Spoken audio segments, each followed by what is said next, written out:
I crossed over into the role of the villainous male supporting character in an abusive romance novel. The female CEO said she had found true love and, even if it meant leaving with nothing and living in a slum eating instant noodles, she would divorce me. I quickly signed the divorce papers, receiving all of the female CEO's wealth, and pretended to be heartbroken, saying, "I support you in finding true love. I'll bear the pain of living in a big villa, driving luxury cars, and receiving $1 million a month in living expenses." Chapter 1. I woke up to find myself attending a dinner party. Looking around at the overlapping figures in the lights, I was dazed for a long moment before I snapped back to reality. I reviewed the plot in my mind. The original character was named George, and he and the female lead, Willow, were childhood sweethearts. 2 years ago, he used underhanded tactics to force Willow to marry him. Since then, Willow despised him, often going on business trips and not returning home. Later, Willow found true love. She was willing to leave everything behind, even live in a slum eating instant noodles, just to divorce me. But I refused, relentlessly harming her lover and doing every evil deed imaginable, ultimately dying tragically on the streets. Sigh. The original character was so foolish. Before the divorce, my wife never came home, lived in a big villa, drove luxury cars, and I received $1 million a month in living expenses. After the divorce, I inherited her billions, and immediately became a rich man. My goodness, where could I find such good luck? Thanks to my ancestors, I'll burn some extra paper money for them when I get the chance. I turned around and saw Willow surrounded by a crowd. She was noble and beautiful, and every movement of hers radiated an overwhelming scent of money. I really like it.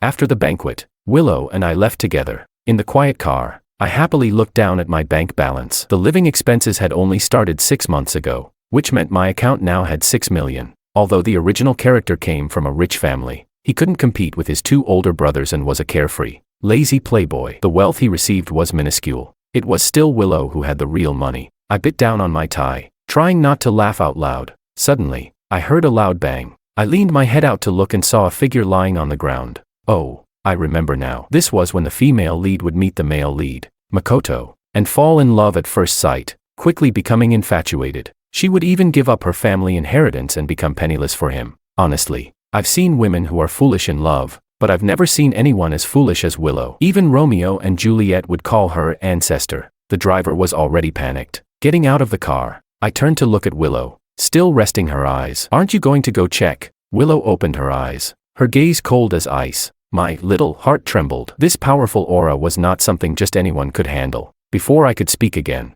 the driver rushed over and said the person was badly injured. Willow told the driver to call an ambulance. According to the plot, I would follow them to the hospital. Noticing that Willow had feelings for Makoto, I would then start causing trouble, plotting to kill Makoto. Thankfully, I came over early, and everything was still salvageable. I said thoughtfully, "You stay here to handle it. I'll just take a taxi back." Without waiting for her response, I opened the car door and left. Even when Willow wasn't on a business trip, she rarely returned home. After all, she owned dozens of properties. The next day, I woke up at noon, had some expensive drinks to rinse my mouth, and then started my luxurious lunch. In the afternoon, I went on a shopping spree. I was almost in pain from swiping my card, but fortunately, this month's living expenses were almost here. Although my life was decent, it still ultimately depended on Willow's mood. I had to check in on Willow and Makoto's relationship progress. Were they sparking with passion, falling deeper in love? If not, I would have to give them a little push to speed up the divorce. At the hospital, I stood outside the room. Through a small gap,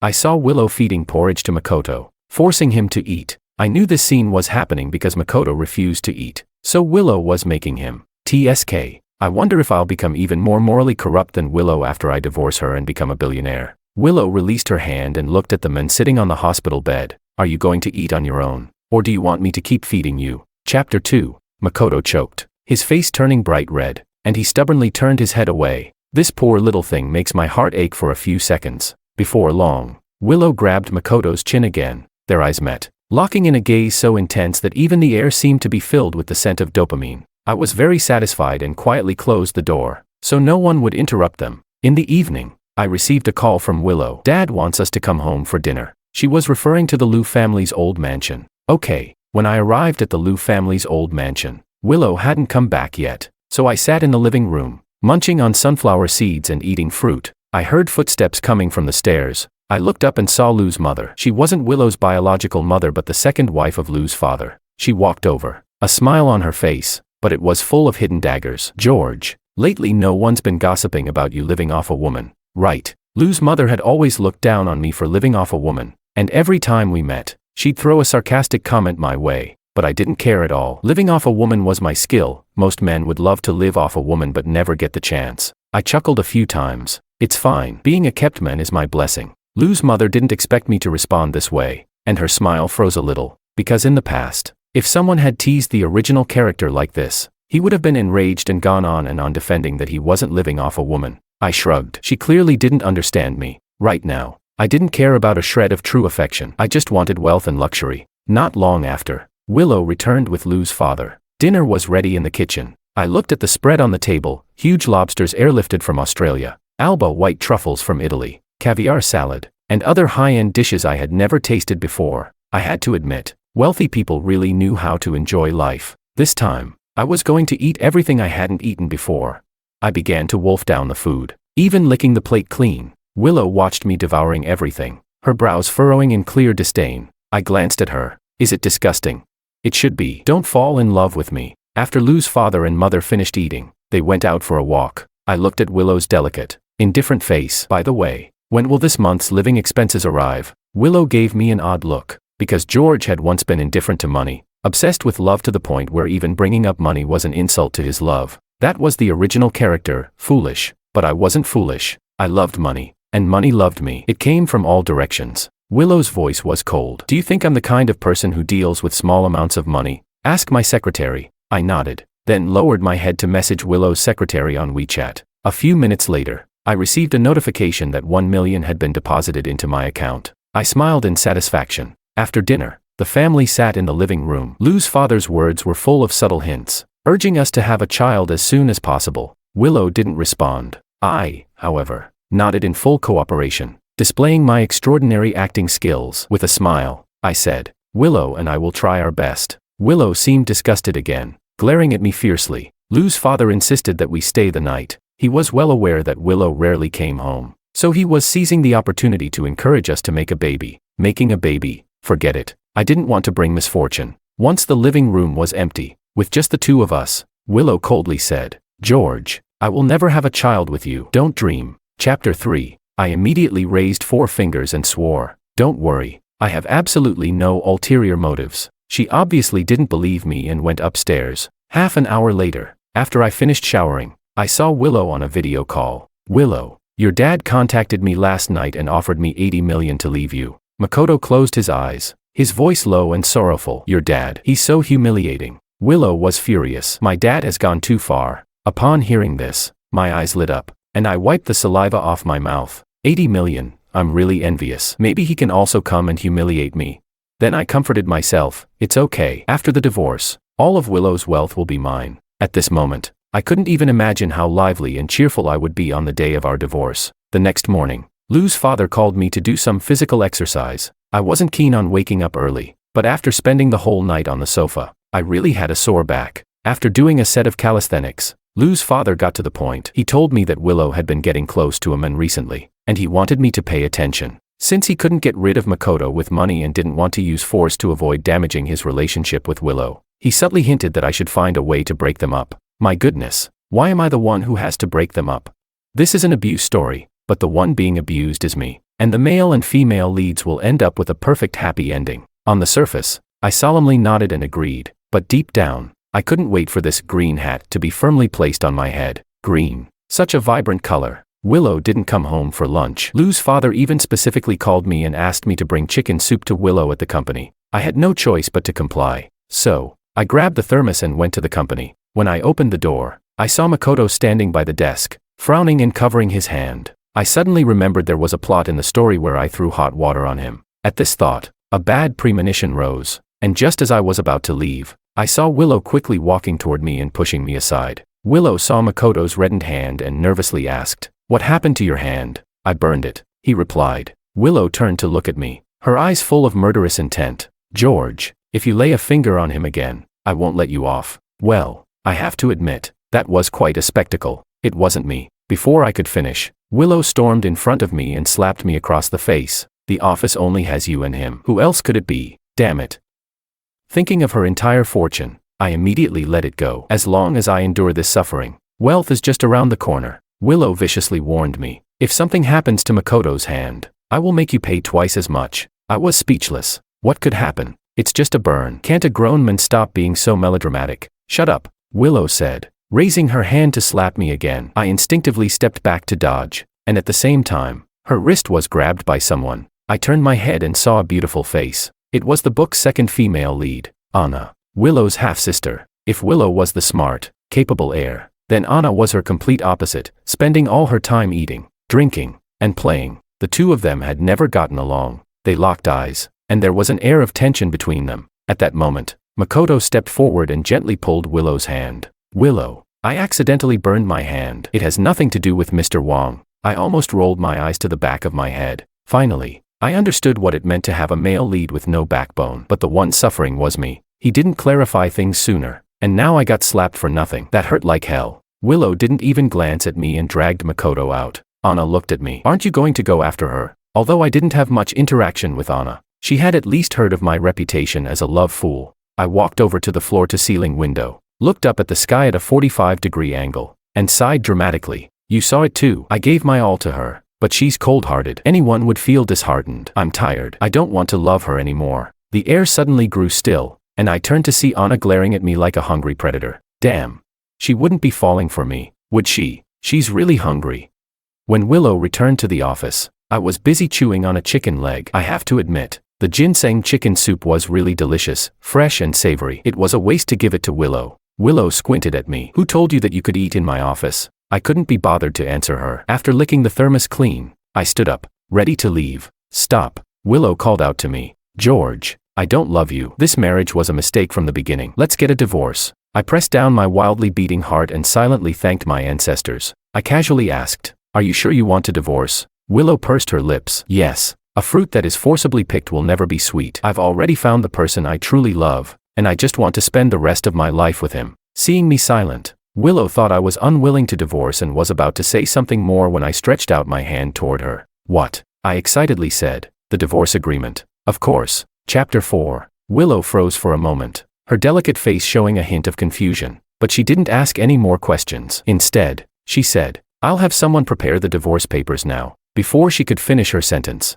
a panicked voice interrupted. Not good, not good. The chairman's heart condition just flared up. I looked up and saw Lou's father collapse to the ground, his face twisted in pain. Willow's face immediately changed, and she turned and ran out. My smile vanished instantly, and my mood felt like a roller coaster, so many ups and downs. Lou's father has heart disease, so he must have been triggered by the news of Willow wanting a divorce. After taking his medication, he sat on the sofa, his spirits restored as he scolded Willow. Do you even know what you're doing? Wanting a divorce over some man who just appeared out of nowhere. Willow's expression tightened. Dad, you don't understand. He's the moon I look up to from the abyss. Lou's father, enraged, grabbed a cup from the table and smashed it on the floor. The moon my ass. Startled, I quickly moved to the side to avoid getting caught in the crossfire. Willow said she had been raised as the family heir since birth, with no freedom, only restrictions. If she could choose, she would rather be an ordinary person and live a free life doing what she loves. I thought to myself that it was easy for her to say, but others would envy her luck in being born into wealth. The privileged life she complained about sounded like someone else's dream. Willow looked at her father, her eyes firm. Dad, I've made up my mind. I'd rather leave with nothing than stay in this marriage. At that moment, I found the words, leaving with nothing, oddly pleasant to hear. Lou's father was beyond furious, pointing at Willow and shouting, get out. Willow pursed her lips and turned to leave. I walked over to Lou's father's side. Dad, calm down. Don't let your health be affected. Lou's father handed me a black card. George, you've been wronged. Buy whatever you want. Tears streamed down my face as I accepted the card. Dad, I can't live without you. I can't live without your money. If I had a few more of these black cards, I wouldn't just tolerate a little grievance like this. I'd be willing to perform chest-breaking stunts if needed. Although Lou's father strongly opposed Willow divorcing me, she was still determined to seek true love, and of course, I would support her. Let this fortune come at me even more fiercely. But then, I didn't expect Makoto to ask to meet me. I'm just a minor male character, someone who can easily be killed off by the male lead, so I refused to meet him. Makoto didn't give up, showing up at my doorstep to block me. When he saw me, Makoto suddenly knelt down, his eyes red as he looked at me. I promise you, I'll break up with Willow. What the hell? I never asked you to break up with her. In fact, I'm hoping you two will stay together and grow old together. And the way he was acting, If Willow saw this, she'd think I did something to him. Get up first, Makoto stubbornly said. I won't get up unless you agree. Agree to what?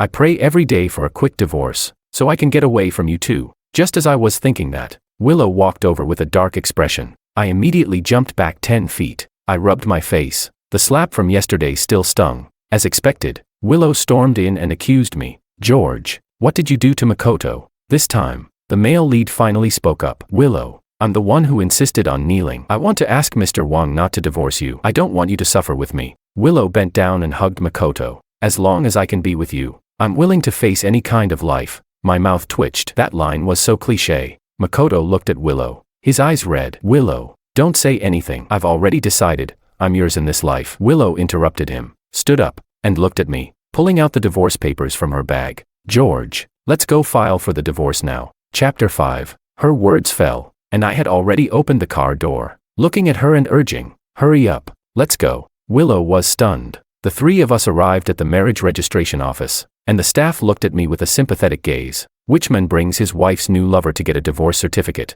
Indeed, my situation was one that should lead me to sudden wealth. As Willow had said earlier, she gave me all the assets under her name, leaving with nothing. She kept only 200 yuan in her pocket, and feeling sorry for her, I slipped her 10 yuan. Acting heartbroken as I said, I support you in finding true love. Let me bear the hardship of living in a big villa and driving luxury cars. After saying that, I didn't wait for her reaction and walked ahead. Once I got in the car, I looked at the divorce certificate in my hand, overwhelmed with emotion. This journey had been so difficult. I took a photo and posted it on social media. Caption, my life, walking on thin ice. Soon, comments flooded in, all calling me a kept man, all mocking voices. They even said I was the laughingstock of the upper class. I didn't care at all. They just didn't understand the joy of being a single billionaire like me. After finalizing the divorce, Willow resigned from her CEO position and moved into a rundown apartment to live with Makoto. They worked every day and ate instant noodles. Honestly, Willow's behavior was shocking even in the world of relationships. Lou's father, frustrated and disappointed, angrily remarked that he would see how long she could last without the Liu family support. Willow and I had been in a marriage for business, binding a lot of interests. Now that we were divorced, the Wang family was displeased with me. My original parents and two brothers took turns in the family group chat to scold me. They said I was useless to begin with, and now that Willow had dumped me, I was of no value. They told me to go beg for reconciliation immediately. I was also annoyed. The original owner had never felt warmth from his family. Only power struggles and competition for family assets. Wang father and Wang mother only treated the original owner as a tool to be exploited. I simply removed them all from the group chat. Then, my phone vibrated. I quickly blocked them.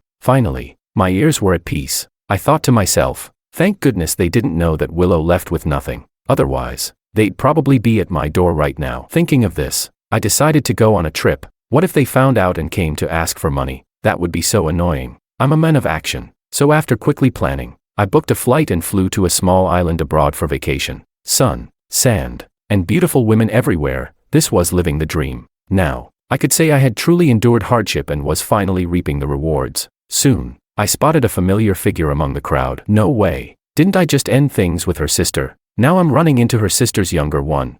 Please, no. Anna spotted me, took off her sunglasses, and walked towards me. You're not going to beg my sister to remarry, but you're here on vacation instead. Remarry? Laughable. Is my bank account not enough? Or are the women here not beautiful enough?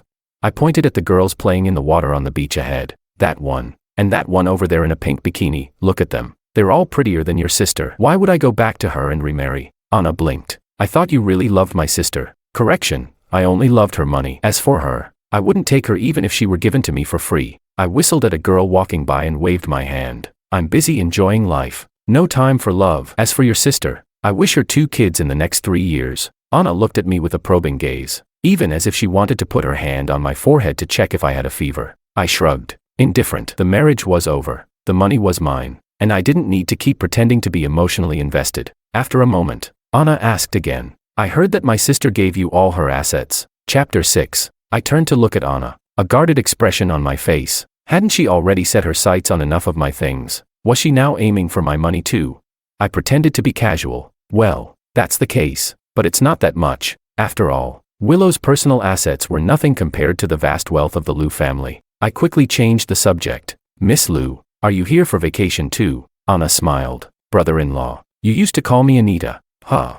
I racked my brain, trying to recall the plot from the book, but I couldn't remember any connection between me and Anna. Did I miss something in the storyline? Maybe something went wrong with the plot. This was my first time transmigrating into a book, and I wasn't very experienced with the rules. But her appetite was a bit special. Lou's father had blocked the news of my divorce from Willow, so now the whole city was spreading rumors that I was the abandoned husband of a wealthy family. Little did they know, I was counting money every day until my hands hurt and didn't care at all what others thought of me. You didn't follow me here, did you? Anna smiled lazily. This island is mine. I widened my eyes, surprised as I looked at her. This island had restaurants, hotels, all sorts of entertainment facilities. You could imagine how profitable it was every year. It seemed Anna wasn't as idle as the book made her out to be. She was actually quite the businesswoman. I grinned and leaned closer. Then treat me to a meal.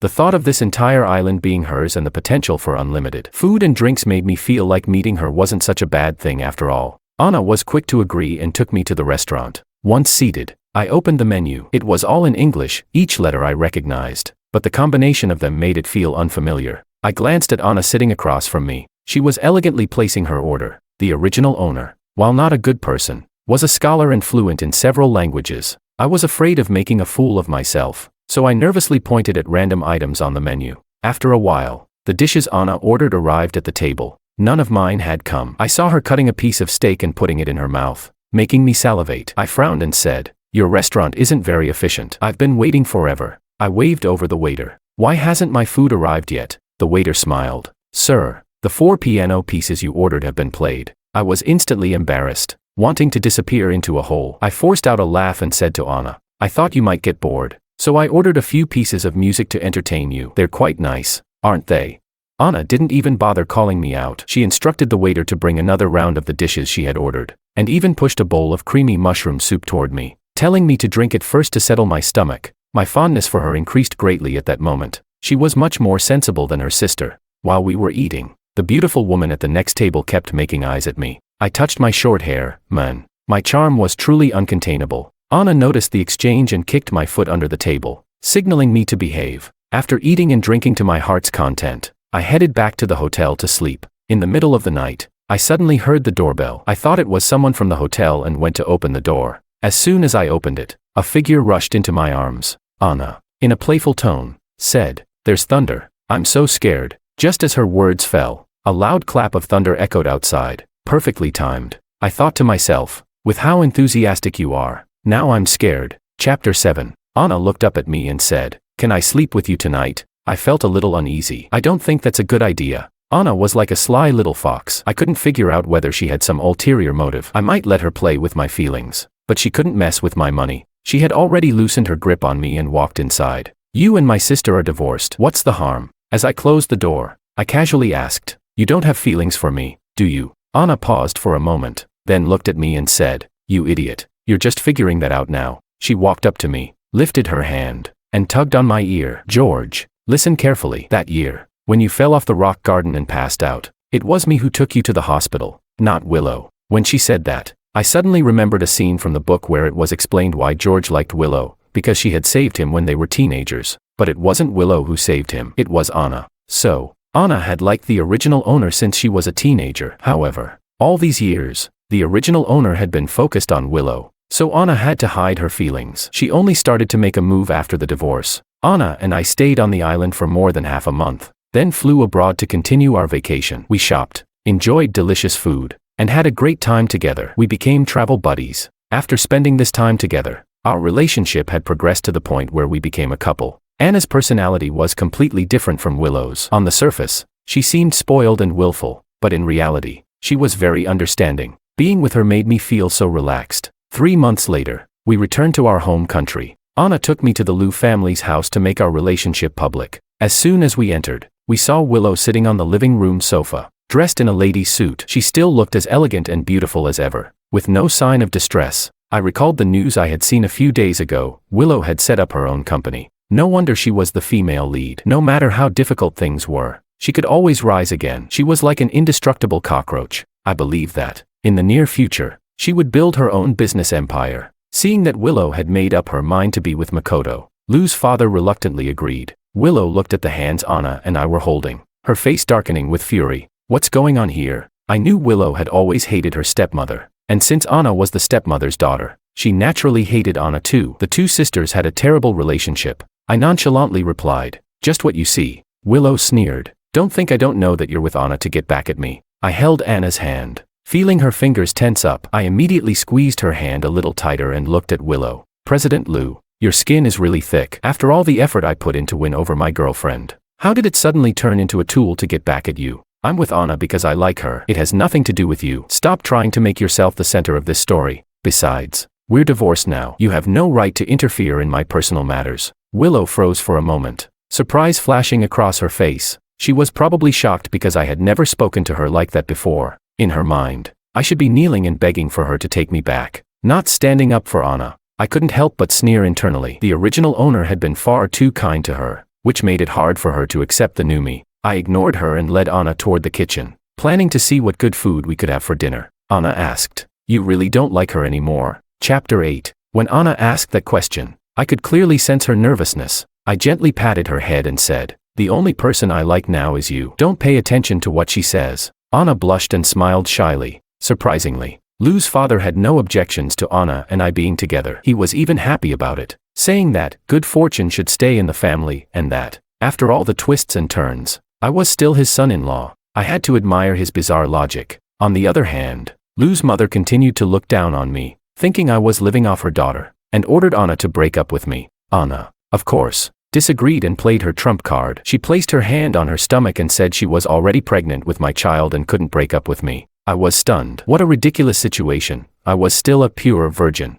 Lou's mother was extremely dissatisfied when she found out her daughter was pregnant but didn't dare to say anything more. After dinner, Willow's expression was extremely unpleasant, as though I had betrayed her. I had been supportive of her being with Makoto, and now that I had found a girlfriend, I didn't expect her to bless me, but she didn't have to look at me like that either. It really ruined my appetite. Lou's father, on the other hand, was very happy to hear he was going to be a grandfather. He even told me to start working at the company tomorrow. I figured it would be nice to find something to do, or else I'd get bored. After dinner, Anna and I left. Once we were outside, Willow called out to me, "George." I swallowed nervously. Was she having second thoughts and wanting her money back?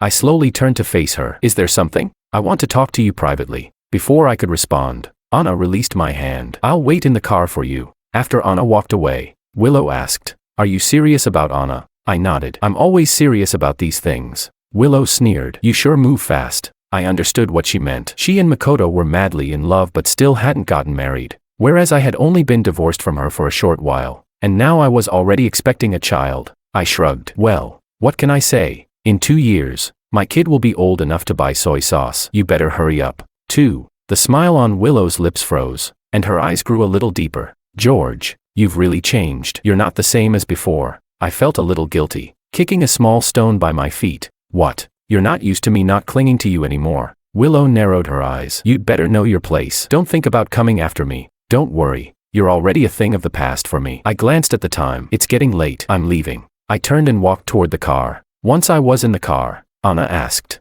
"What did she say to you?" I buckled my seatbelt, leaned over, and kissed her. "Nothing much. She was just jealous of our relationship and made some sarcastic comments. Don't mind her." When we got home, I suddenly looked at Anna and asked, "What if, in a few months, your belly doesn't show any signs of pregnancy? Won't the lie be exposed?" Lou's father was easy to handle, but Lou's mother might be a bit tricky. Anna smiled, wrapping her arms around my neck. "That's easy. We'll just make sure the rice is cooked and ready." With that, she stood on her tiptoes and kissed me. I quickly responded, wrapping my arms around her. 2 months later, Anna and I held a grand wedding, and the event was lively and full of joy. Willow watched us, her expression unreadable. I couldn't be bothered to guess what she was thinking. She and Makoto still had a long way to go before they could get together. While I had already remarried, she was probably jealous that I managed to remarry before she did. Anna whispered in my ear, "I'm pregnant." I excitedly lifted her into my arms. Finally, I was going to be a father.